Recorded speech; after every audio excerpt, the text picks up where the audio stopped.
नमस्कार, आप देख रहे हैं न्यूज इंडिया 56। आपके साथ में हूं वैशाली। आइए रुक करते हैं आज की खबरों की। भोपाल के अयोध्या नगर में रहने वाले टेंट कारोबारी हिमांशु यादव ने 11 अगस्त को अपने नरेला शंकरी स्थित घर के कमरे में फांसी लगा ली थी। युवक की मौत के 18 दिन बाद एक वीडियो सामने आया है जिसमें युवक सुसाइड के लिए पत्नी और ससुराल वालों को जिम्मेदार बता रहा है। उसने कहा कि मौत के लिए पत्नी वैशाली और ससुर रामलाल जिम्मेदार हैं। दोनों लगातार कॉल कर मुझे और मेरे पिता को FIR दर्ज कराकर जेल भिजवाने की धमकी दे रहे थे। कई बार मनाने के बाद भी वैशाली लौटने को तैयार नहीं है। अपने मायके में रह रही है। 21 जुलाई को अपने पिता के साथ घर गई थी, तब से नहीं लौटी है। मुझे माफ कर देना मम्मी पापा, हमेशा के लिए जा रहा हूँ। जानकारी के मुताबिक हिमांशु यादव भवानी टाउन नरेला शंकरी में रहते थे, वहीं टेंट हाउस का संचालन करते थे। उनके पिता राजकुमार ने बताया कि 20-21 जुलाई 2025 के दरमियानी रात हिमांशु और पत्नी वैशाली के बीच विवाद हुआ था। ग्राम अवरिया उदयपुर जिला रायसेन के रहने वाले हिमांशु के ससुर रामलाल 21 जुलाई को घर आए थे। उनके साथ उनका बेटा भी था। दोनों वैशाली को साथ ले गए। कुछ दिन बाद हिमांशु ने पत्नी को लौटने के लिए कहा, वह आने के लिए राजी नहीं थी। कुछ समय बाद उसने हिमांशु से बात करना बंद कर दिया, उसका कॉल भी नहीं उठाती थी। राजकुमार ने बताया कि हिमांशु ने सिविल इंजीनियरिंग की थी, लेकिन वह स्वयं का कारोबार करता था। बहू ने मेरे खुशहाल बेटे को जान देने पर मजबूर कर दिया। राजकुमार के मुताबिक बहू कमरा बंद कर अधिकांश समय फोन पर व्यस्त रहती थी। मेरा नाम हिमांशु यादव है। आज मैं बहुत टेंशन में हूँ। इस टेंशन की वजह मेरी नहीं तो वाइफ है और वाइफ के घर वाले हैं। मुझे कुछ हो जाता है तो इसकी जिम्मेदारी नहीं तो मेरी वाइफ और मेरे वाइफ के घर वाले होंगे। मेरी वाइफ का नाम वैशाली यादव है। उसकी मम्मी पापा नहीं तो उसको पता नहीं क्या सिखा रहे हैं, पढ़ा रहे हैं मेरे खिलाफ। मेरे घर वालों पर नहीं तो छोटा छोटा इल्ज़ाम लगवाने की धमकी दे रहे हैं कि तुम्हारी कंप्लेंट कर देंगे पुलिस में, थाने में, ये कर देंगे। मेरी कोई गलती नहीं। 21 जुलाई को ये घर से सारा सामान लेके चली गई थी। फिर बाद में इन्होंने मेरे को कॉल लगाना बंद कर दिया, सारे कांटेक्ट बंद कर दिए। मैं कॉल लगाता था ये उठाते नहीं थे। बस फिर लड़ाई करने लगे। अब मेरे पापा को फ़ोन लगा के धमकी दे रहे हैं कि तुम्हें जेल पहुंचवा देंगे हम। ये वैशाली के पापा बोल रहे हैं। मैं इतने डिप्रेशन, इतने टेंशन में हूँ कि मैं क्या करूँ।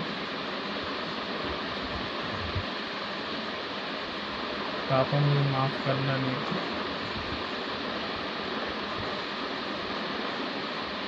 था। ममता यादव। किस प्रकार का विवाद होता था घर में और क्या घटनाक्रम हुआ है? वो तो बहुत मतलब हर कुछ बोलती थी।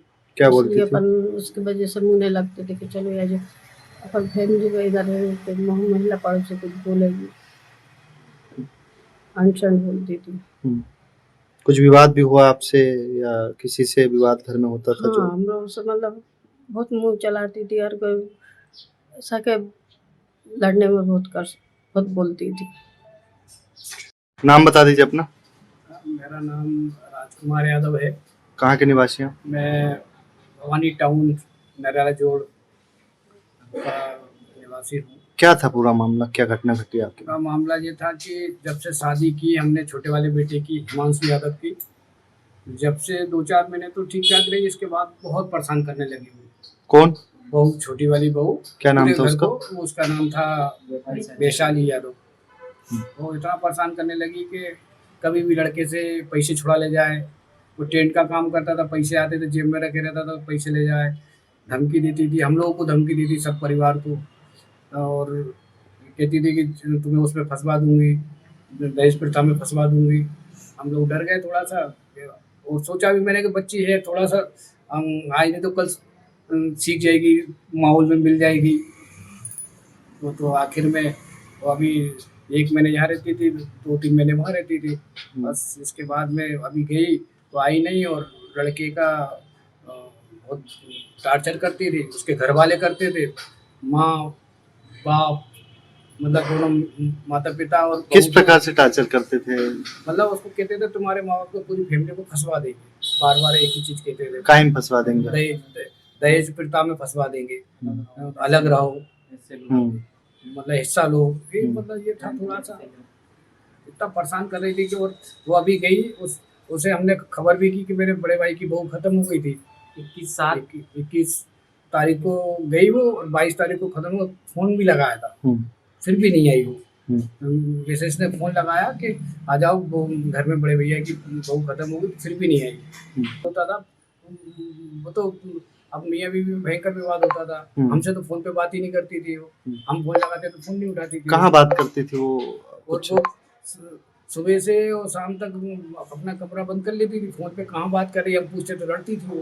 उनके माँ बाप को भी हमने बताया था, उनके मम्मी पापा को भी बताया, कि भाई को भी बताया कि वो किससे फोन पे बात करती, तुम्हारे से बात करती थी, क्या बात करती है। नहीं, हमारे यहाँ तो कोई विवाद नहीं, खाने की कोई कमी नहीं, हर चीज़ की सुविधा थी उसको, मतलब बैग पहनने की, ओढ़ने की, सब कुछ सुविधा थी, मगर उसके दिमाग में क्या चल रहा था क्या नहीं चल रहा था, अब ये तो वही जाने, ईश्वर जाने। शादी को 2 साल हुए, 7 तारीख को 6ठा महीना 23 में शादी हुई थी उसकी।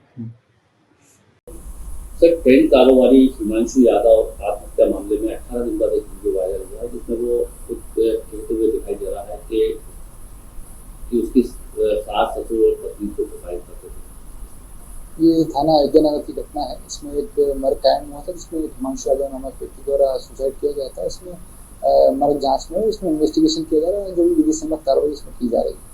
तो आरोपियों पर मामला दर्ज हुआ है इसमें? हाँ, बिल्कुल, जो भी तथ्य आएंगे उस अनुसार कार्रवाई की जाएगी। सर, इस बात पता चल पाएगा 18 दिन बाद वीडियो आया है तो कहाँ से आया? वो इन्वेस्टिगेशन का विषय है, उसमें जांच का जो भी वैधानिक कार्रवाई वो की जाएगी। इस खबर में फिलहाल इतना ही। आगे की तमाम अपडेट्स जानने के लिए जुड़े रहें न्यूज़ इंडिया 56 के साथ। नमस्कार।